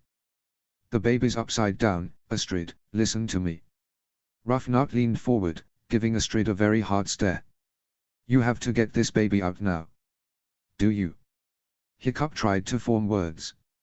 Have you delivered a baby upside down before? Rufnut opened her mouth but quickly closed it. The stories of babies born upside down weren't good, suffocation was common. But she wasn't about to tell them that. No, what do I do? I can't. Fishlegs walked over and put his hand on her shoulder, keeping his eyes squeezed shut. You can do this, Ruff. I know you can. Rufnut took a deep breath and forced herself to be calm. Hiccup and Astrid stared at her pleadingly, they needed her. Hiccup suddenly squeezed himself out from behind his wife. Let me help. What? Astrid gasped. Hiccup glanced apologetically at her as he squeezed out from behind her and scooted next to Rufnut. She's right, Astrid. The baby's coming out feet first. Push. You've got to get this baby out. Now that adrenaline had dwindled, Astrid had to work herself up to push more. When she relaxed, her heart seemed to stop for a moment. All of the color had drained out of Hiccup's face. His eyes widened and his shoulders slumped. Slowly, he reached out and brushed Rufnut's hands out of the way so he could catch the baby's backside. Come on, Astrid, one more push, he cried desperately, his eyes never leaving the baby. Astrid complied.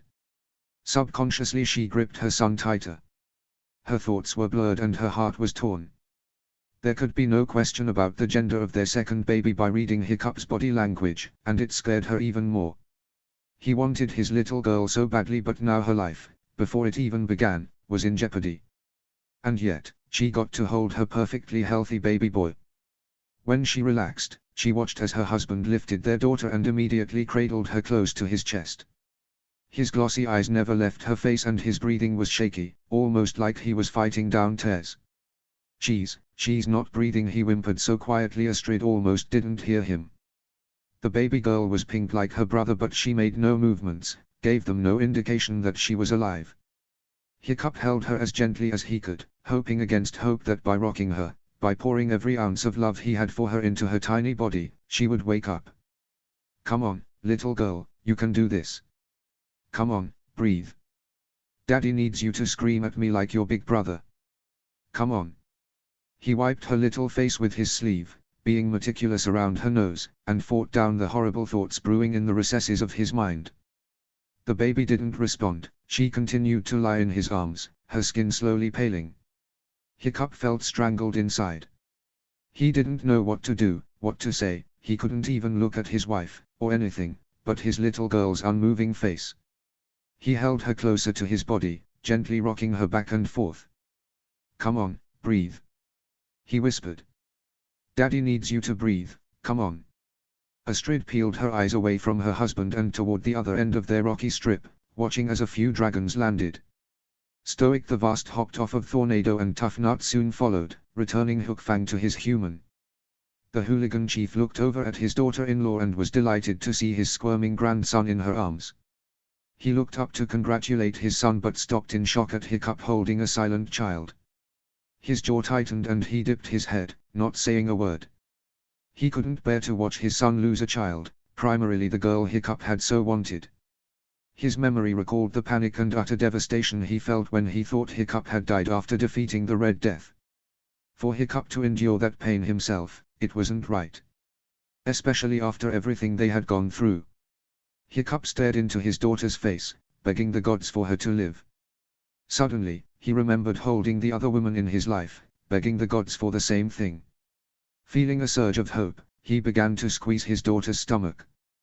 Then, taking a deep breath, he leaned forward and blew into her mouth and nose. He repeated the action 2-3 times, nothing. Come on, breathe. He whispered desperately. It wasn't supposed to happen this way. This sort of thing was a freak accident that happened to a couple unexpectedly. Not to him. Not to Astrid. And not to their beautiful baby girl. He leaned forward again but a hand on his shoulder stopped him. Finally, he put his forehead to the baby's, letting out the tears he had been holding back. For a moment, no one could say anything. Time seemed to slow down as Hiccup held his lifeless daughter close, his tears streaming down her little face. Hiccup. Stoic whispered from above him. But a sudden sound interrupted him. A strangled, choking noise came from the baby's throat. Hiccup's head snapped up and his eyes widened. Flip her. Rough Nut lunged forward, flipped the baby, and smacked her on the back a few times. Rough Nut. Hiccup and Astrid cried in unison, but Stoic held out a hand. He'd seen this done before. Suddenly, the baby took a deep breath and let out a loud, high-pitched, distinctly feminine, and slightly indignant, scream. Hiccup gasped and laughed at once, soaking in the sound as the most beautiful thing he'd ever heard. Her scream to breathe, to live, it was almost enough to make him cry. She's alive, he whispered to no one in particular. Stoic crowed with laughter, Astrid squeezed a few more tears out her eyes and the other men joined their chief in laughter, slapping each other on the back. Hiccup held his daughter close to his chest as she cried, sighing in relief. But then he felt a movement coming from her that made him slightly uneasy. She's shivering. Hiccup said, grabbing the edge of his shirt. I don't think so, said Snotlout, ripping off his own shirt. Take mine. Fish legs. But Fish legs didn't respond on account of the fact that his lips were quite preoccupied with Rough Nuts. For a moment, everyone stared at the fiercely snogging, apparently new couple, transfixed with the unexpected sight. Then Hiccup turned back to Snotlout, apparently deciding not to comment on the couple's behavior. Thank you. He said as he handed the shirt to Astrid. Snotlout shrugged in response, his eyes avoiding the couple now. Oh. Fish legs. Take off your shirt. Rough Nut demanded quite suddenly. What? Fish legs looked horrified. For the baby, idiot. Oh. Fish legs laughed and slipped his shirt off. And for me. Rough Nut winked and his cheeks turned slightly pink. Hiccup wrapped the wailing baby girl in Fish legs' shirt. Her cries immediately quieted to a lesser volume when she was warmer, and when she shoved her fist in her mouth. Hiccup breathed a laugh and crawled over to sit by Astrid, who had their son wrapped up in Snotlout's shirt and lying against her chest. Hiccup chuckled at her, well, that wasn't so bad. Astrid looked at him with an eyebrow raised. Oh, shut up and kiss me, you idiot. And he did, probably a little sloppier than the rest of the group would have liked to witness. Rather than try to fly Astrid back to Berk right after giving birth twice, a healer was summoned to the tiny island to check her over and make sure the babies were healthy. At first, Astrid refused to relinquish their son, even for a minute, but she finally complied with the healer's instructions, feeling like she was missing a part of herself the entire time. Hiccup felt similarly about their daughter. After saving her, he didn't want anyone else to hold her for fear she would stop breathing again. He knew his fears were completely irrational, but the memory of his limp, blue baby girl would haunt him for weeks. When the healer finally declared both babies healthy, Hiccup and Astrid decided to sail back to Berk rather than fly so that their babies would be safe. When they arrived home, they were told that the babies would have to stay at the healer's house until they gained enough weight to go home. But the healer thought Hiccup's broken hand was a bit more of an issue. "I'm going to have to set it," she said, giving him an apologetic look. Hiccup, who was lying next to Astrid, nodded grimly. He shut his eyes, hoping that he wouldn't cry out and awaken his son and daughter, who were sleeping peacefully in the same crib. The healer placed her fingers on his mangled left hand and began to slowly set the bone. The pain that exploded in his hand was almost more than he could handle.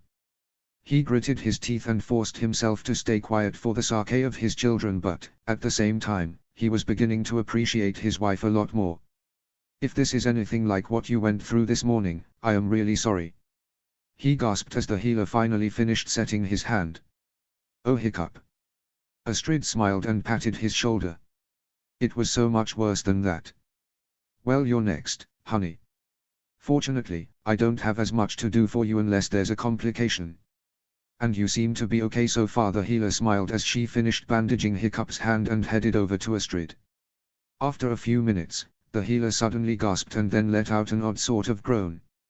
"Honey, you're going to be fine," she said, making them both sigh in relief.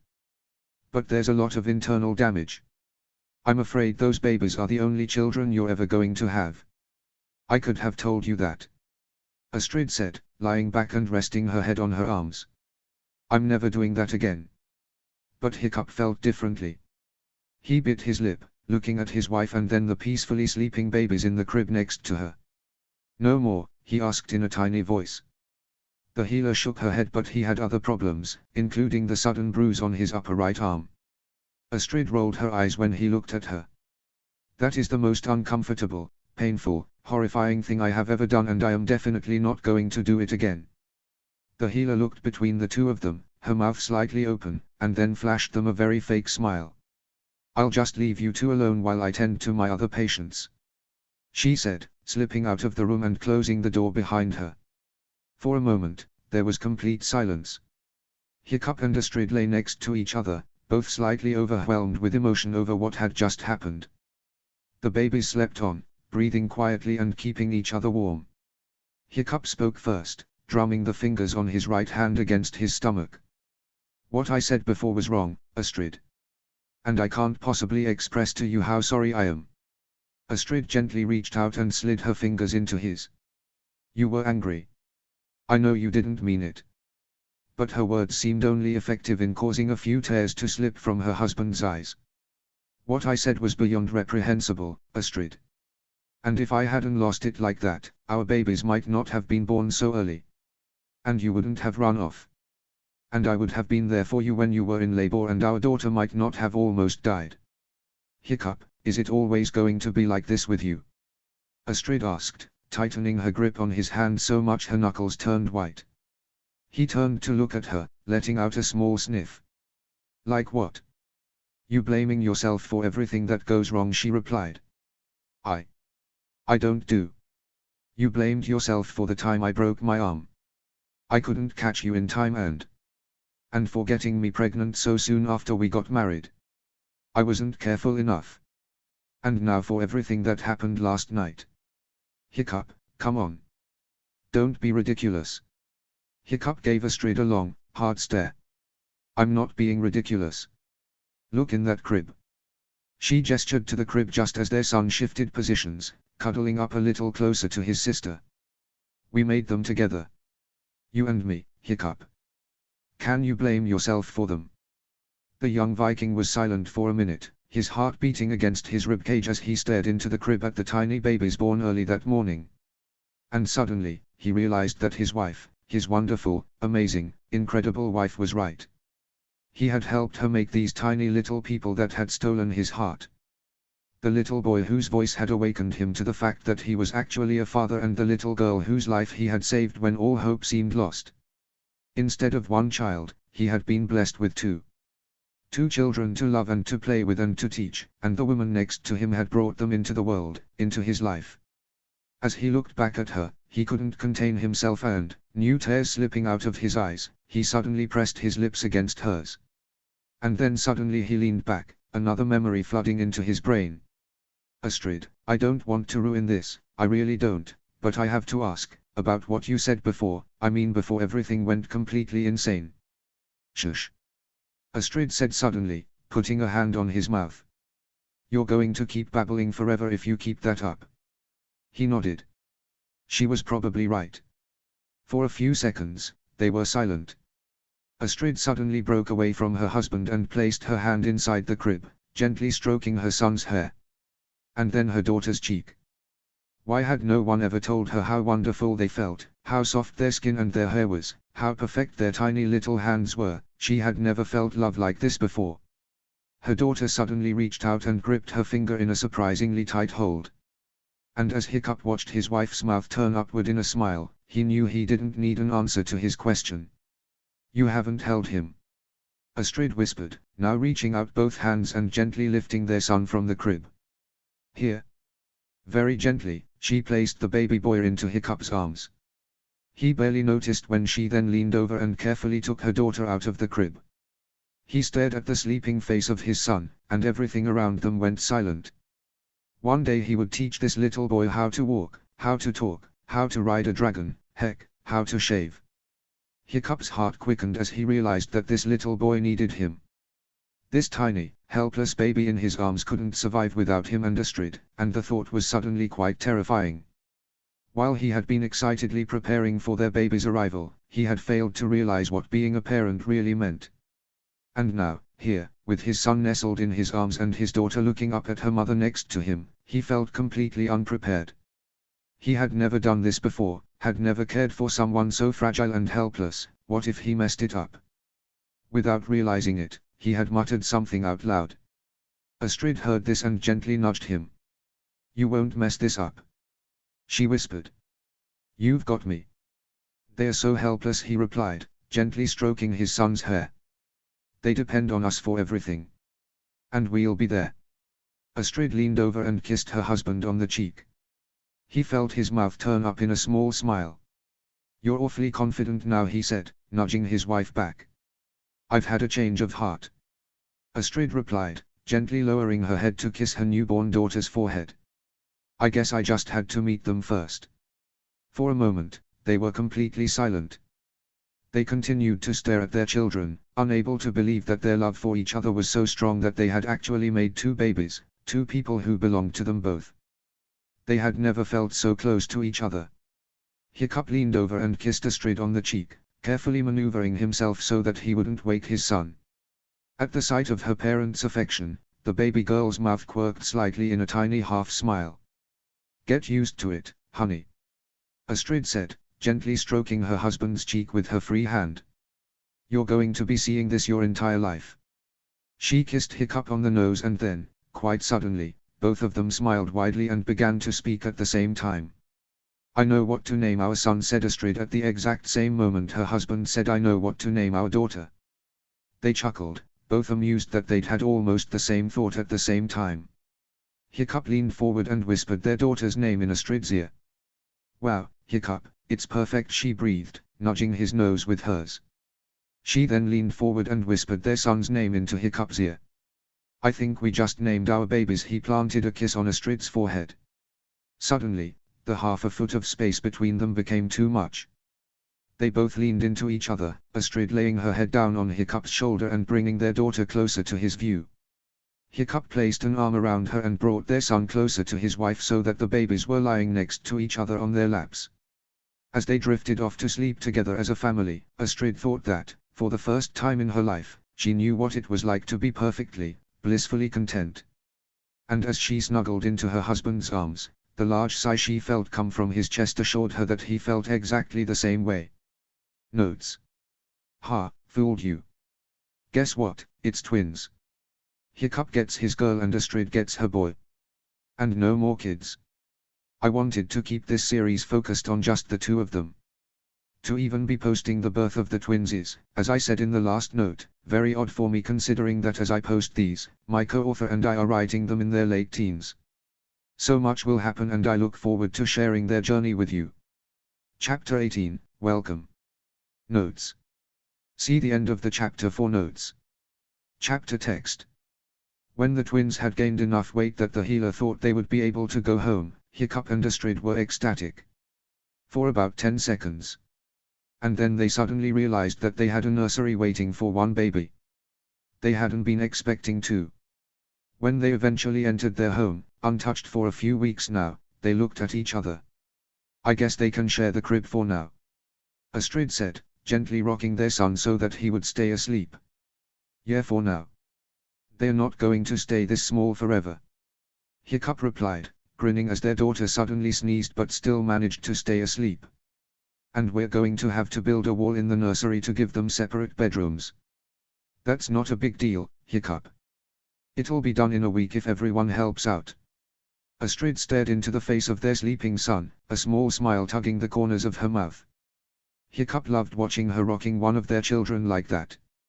He had never seen that expression on her face until their babies were born, but it was one of complete, perfect happiness. She had somehow gone from wishing they weren't having any children to not being able to be away from them for more than half an hour at a time. Not that he blamed her. He felt a physical ache in the pit of his stomach whenever he wasn't in the same room as his children. Whenever one of them cried, it was almost a race between him and Astrid to reach the child first. With Hiccup's hand bandaged and often throbbing, he usually lost. After only a few weeks, the babies already had different personalities. Within the first night, Hiccup and Astrid had noticed that the boy's cry was loud and jarring, not something they enjoyed waking up to, but the girl's was quieter and she made a funny hiccuping sound between wails. Astrid joked that it was a sign that their daughter would be a daddy's girl. But Hiccup didn't need a sign to know that. He could already tell from the fact that she couldn't seem to keep crying when she was nestled in his arms. The boy seemed to have a similar affinity for his mother. The boy was a morning person, preferring to wake his parents up at the crack of dawn, while the girl was an evening person, waiting until almost midnight to settle in and fall asleep. These differences were minor, but the new parents had a distinct feeling that their son and daughter's personalities would only differ more as they grew up. The next day was a big one for everyone.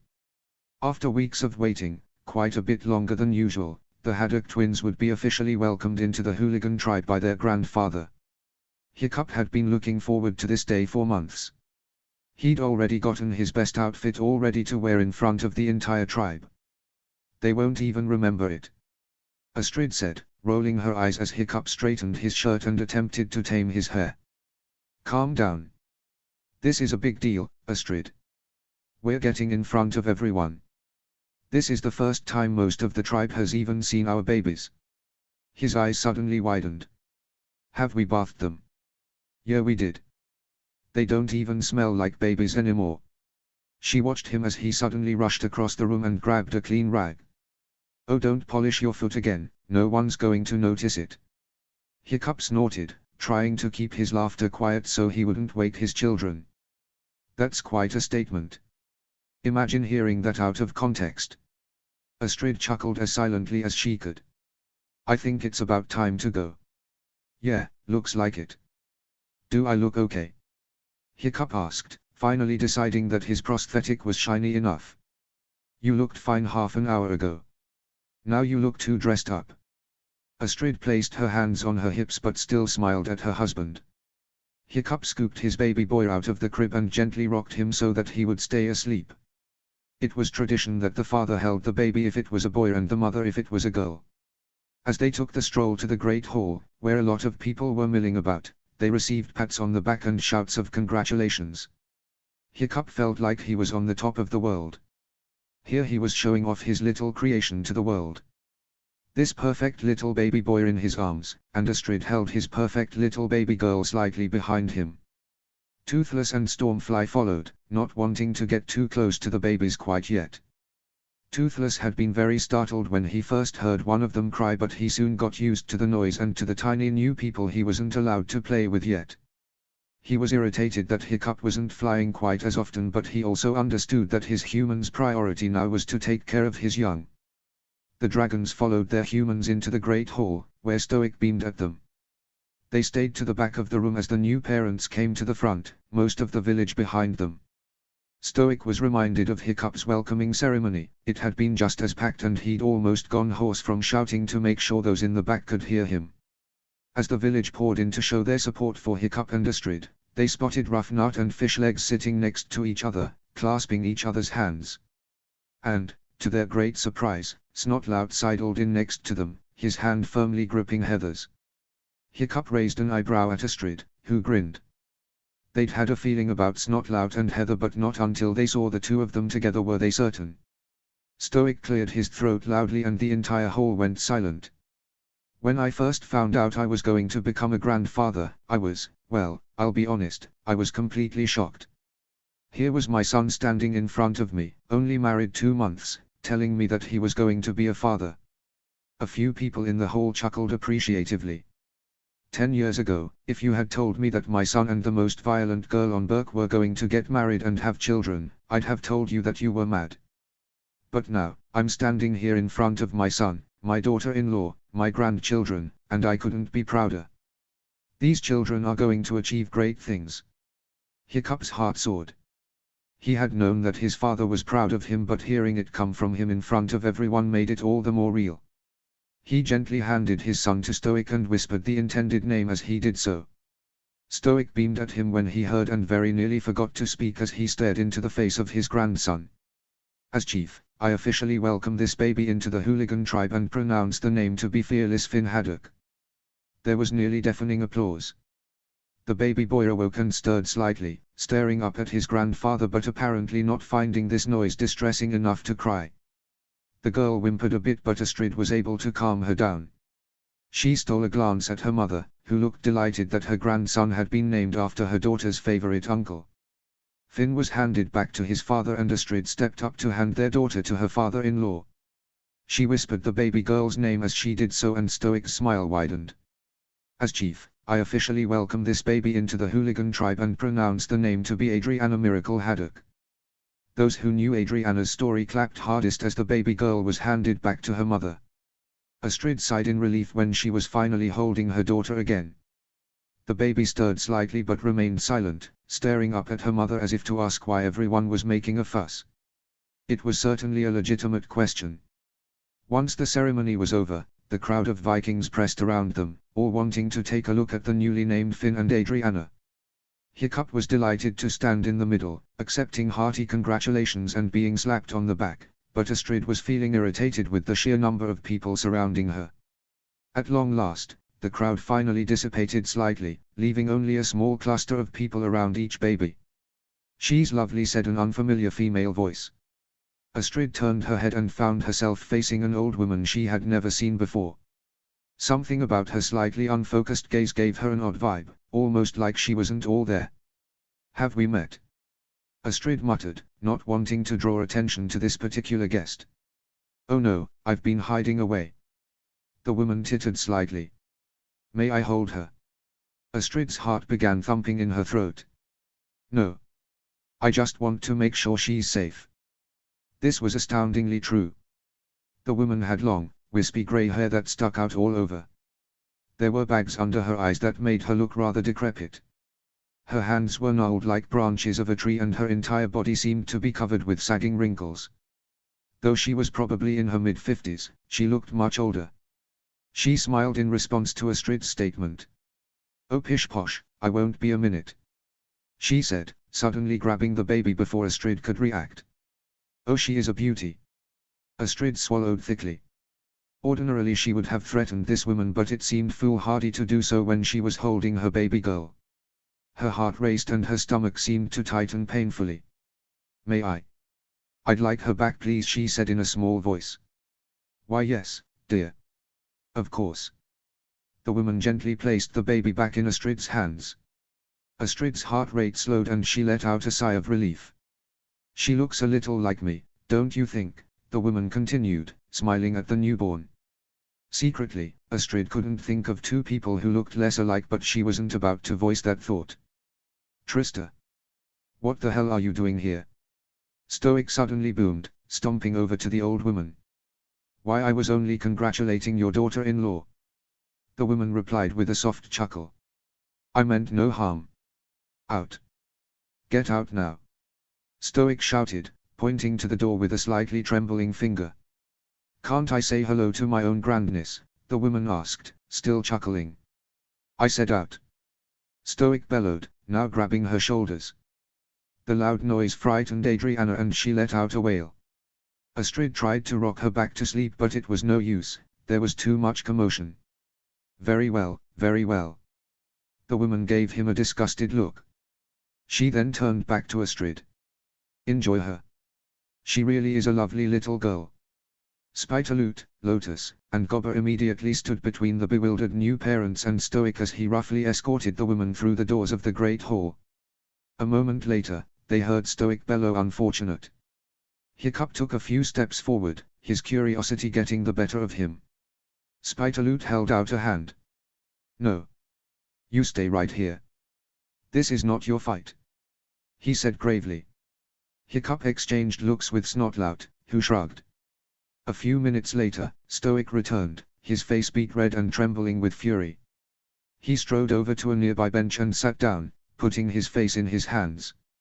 Hiccup and Astrid slowly sauntered over, Adriana's cries growing quieter once everything had calmed down. Who was she? Asked Hiccup, holding his son closer to his chest.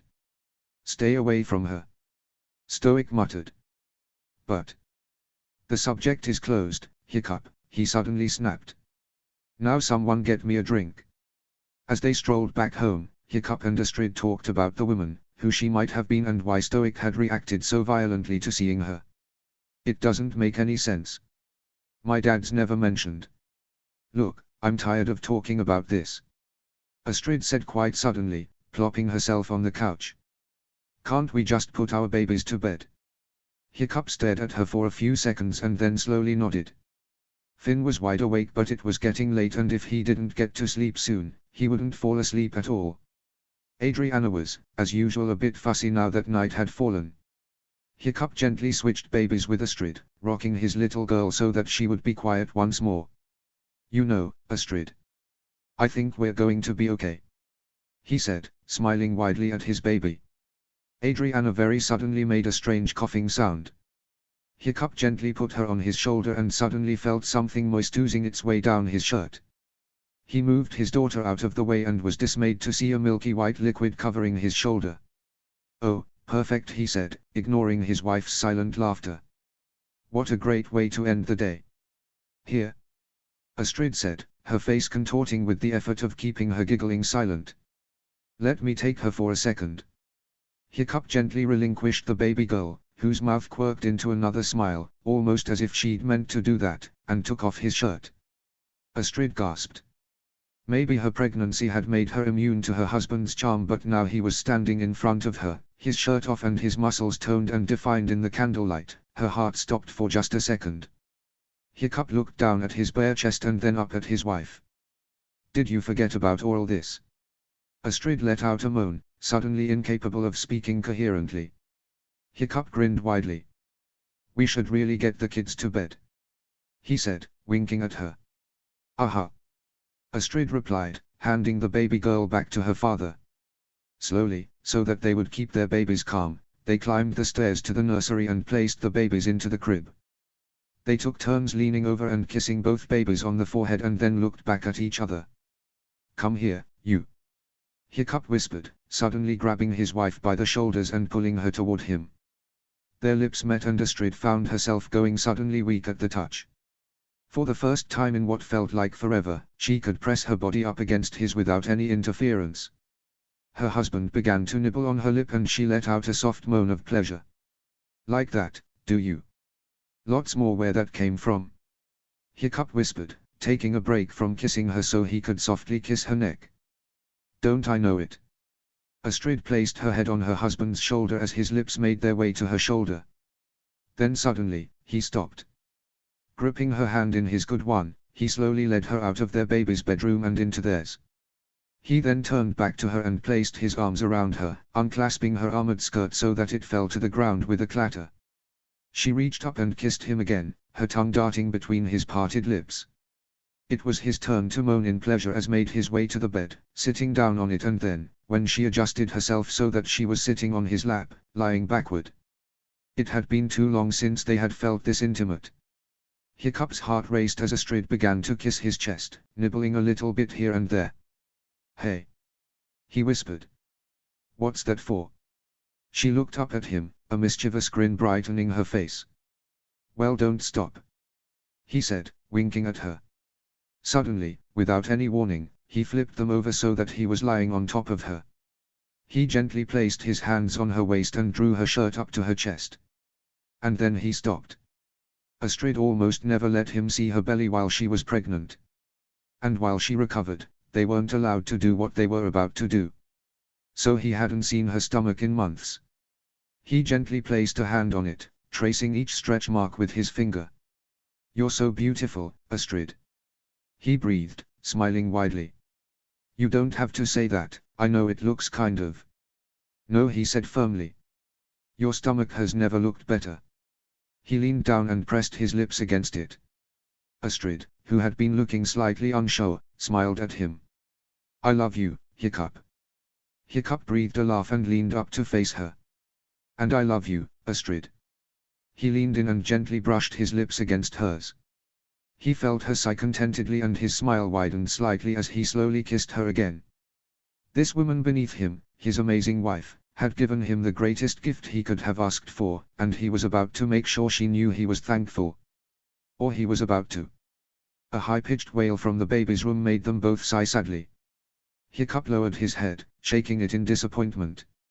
"Mommy and Daddy are a bit busy," Hiccup muttered to Astrid, who chuckled. But the wailing grew louder until the second baby, whose cries were punctuated by tiny hiccups, joined the chorus. Reluctantly, Hiccup slid off of Astrid and got off the bed. They both padded to the baby's room, quietly lifting their children and slowly rocking them. Astrid sat down on a nearby chair and began to feed her son, stroking his back as she held him. Adriana, who was only crying because of her brother, soon fell back to sleep in Hiccup's arms. "I could get used to this," Hiccup whispered, grinning as she suddenly gripped his pinky with a firm grasp. "Yeah," said Astrid, staring down at the face of her tiny little son. "Me too." The end.